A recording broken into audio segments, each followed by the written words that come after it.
तो third topic for today significant figure. ये आपने पहले भी पढ़ा है, छोटी क्लास में पढ़ा होगा सिग्निफिकेंट फिगर। तो significant figure in the measurement of quantity आप लिखेंगे साथ में, the digit measured accurately and the first doubtful digit are called the significant figure.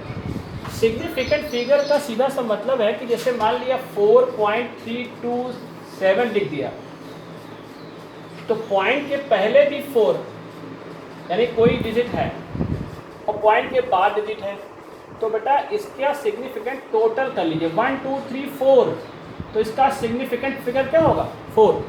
अगर कहते हैं 0.003, अब पॉइंट के पहले 0 और पॉइंट के बाद 0 काउंट नहीं होगा, ओनली फर्स्ट। तो बेटा फर्स्ट सिग्निफिकेंट फिगर, छोटे छोटे क्वेश्चन आपको मिलते हैं इस तरह से कि आप लोग कैसे इसको सिग्निफिकेंट फिगर बना सकते हैं, कैसे बनाएंगे। जैसे मान लीजिए 2.009, अब देखिए पॉइंट के पहले 2 है तो पॉइंट के बाद, यानी पॉइंट के पहले 0 नहीं है तो पॉइंट के बाद 0 काउंट हो जाएगा। तो यहाँ पर जो सिग्निफिकेंट फिगर हो जाएगा 1 2 3 4।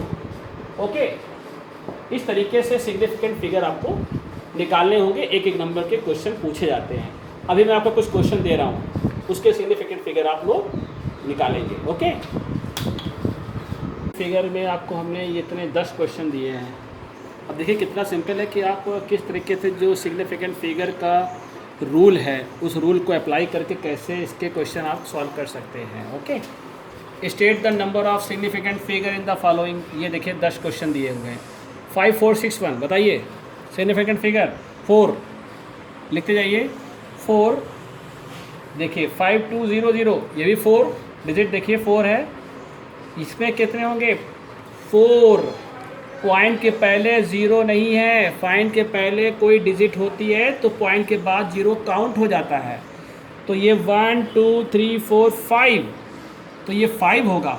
ओके, पॉइंट के पहले 0 है तो पॉइंट के बाद 0 काउंट नहीं होगा, ओनली 1। 2.64 इंटू 10 की पावर को निगलेक्ट किया जाता है तो टोटल 3। सिमिलरली इधर आइए, पॉइंट के पहले 0 है तो पॉइंट के बाद 0, पॉइंट के पहले 0 है, पॉइंट के बाद 0 काउंट नहीं होगा। तो 1 2 3,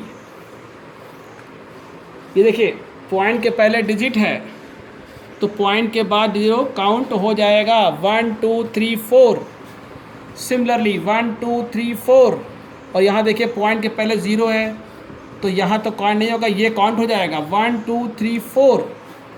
और पॉइंट के पहले 0 नहीं है, 1 है, डिजिट है, तो 1 2 3 4 5, और इसको निगलेक्ट कर सकते हैं। तो आपने देखा कि सिग्निफिकेंट फिगर ये है। नाउ फोर्थ टॉपिक, हम कुछ चैप्टर 3 का जो है इंट्रोडक्शन देना चाह रहे हैं। Chapter 3 motion in straight line. Fourth topic आज का जो हमने लिया था चैप्टर 3 का, जिसका नाम था मोशन इन स्ट्रेट लाइन, उसके इंट्रोडक्शन के बारे में कुछ बात बता रहे हैं जो आपने पहले भी पढ़ा है, 9th क्लास में पढ़ा हुआ है आप लोगों ने।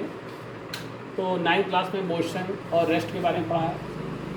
इतने टॉपिक्स आपको मैं दे रहा हूँ, ये आपको करके रखना भी है और इसके बारे में कुछ बात बतानी है, छोटी छोटी चीज़ें जो आपको आनी चाहिए। मोशन क्या है, बॉडी रेस्ट में रहेगा, बॉडी नो कोई वाइब्रेट नहीं हो रही है, पोजीशन चेंज नहीं हो रही तो रेस्ट में हो रही है तो मोशन में। टाइम क्या होता है, टाइम डिस्टेंस और डिस्प्लेसमेंट, ये क्या होती है, ये स्केलर है, ये वेक्टर है। स्पीड स्केलर होती है, वेलोसिटी वेक्टर होती है, इन दोनों का डिफरेंस पढ़ चुके हैं। मास और वेट में 9th क्लास में पढ़ा रखा है। Acceleration, rate of change of velocity is called acceleration. अब कुछ ग्राफ भी आपने पढ़ रखा है, जैसे पहला ग्राफ आपको बना के रखना है time displacement graph, time velocity graph, time acceleration graph, और इक्वेशन ऑफ मोशन भी आपने पढ़ रखा है। तो मैंने ऐसे टॉपिक लिए जो आपको पहले से पता है, तो अगर आप इसको पढ़ के तैयार रखेंगे तो हम लोग चैप्टर 3 का जो इंट्रोडक्शन है उसके बारे में जो बात बताई जा रही है उसको आप जानते हैं। जैसे फर्स्ट इक्वेशन ऑफ मोशन है v = u + at। Second equation of motion s = ut + ½ at²। Third equation v² = u² + 2s। अगर कोई बॉडी अंडर ग्रेविटी हो रही है, अर्थ के रिस्पेक्ट में गिर रही है या ऊपर क्यों जा रही है, तो जब ऊपर जाती है तो बेटा एक्सेलरेशन -g हो जाता है। नीचे आती है कोई बॉडी तो a को g कहते हैं। तो इसी फार्मूले में सब पुट कर दें, s डिस्टेंस जगह हाइट का यूज़ किया जाता है। तो इन सब चीज़ की वैल्यू उठा के यहाँ रख देंगे तो अंडर ग्रेविटी वाला इक्वेशन बन जाएगी। तो इतना जो आप देख रहे हैं इंट्रोडक्शन में, तो आप इन सबको आप बिल्कुल पॉइंट वाइज लिख के रखेंगे और हमें भेजेंगे भी। अब ये पॉइंट वाइज अगर आपको कंप्लीट हो जाएगा तो इस चैप्टर में आगे बहुत सारी चीज़ें ऐसी हैं जो इस पर बेस्ड होती हैं। ओके, तो आज का असाइनमेंट आप नोट्स कर सकते हैं, कुछ बातें और भी दे रहा हूँ। ये भी आपकी तरह से ये भी असाइनमेंट ही है, इसको भी आप लोग को करना है, ये भी आपका असाइनमेंट है। और लास्ट में ये दे रहे हैं होम असाइनमेंट के रूप में, रिलेटिव वेलोसिटी को डिफाइन करना, equation of motion for smooth incline plane. जब इंक्लाइन प्लेन होगा तो यही जो इक्वेशन, यही जो है, इसी को हम लोग इस रूप में कैसे कन्वर्ट कर सकते हैं वो आपको मैं सिखा भी दूंगा। और तीसरा है डिस्टेंस इन पर्टिकुलर टाइम। इतने जैसे नहीं है 5वें टाइम में, 7वें टाइम में, 8वें टाइम में, 8वें सेकंड में, 9 सेकंड में डिस्टेंस कहाँ होगी बॉडी की, उसके लिए एक फार्मूला भी डिराइव होगा और इसको 8 मई तक आप लोग सबमिट कर देंगे। ओके, तो ये आज की जो सारे टॉपिक थे, इन टॉपिक को मैंने आपको रिवाइज़ कराया है और इस पूरी चीज़ को आपको ध्यान में रखना है और प्रैक्टिस करनी है, पढ़ना है, समझना है और जो बातें आपको कही गई हैं उसको सबमिट भी करना है। Okay, and thank you.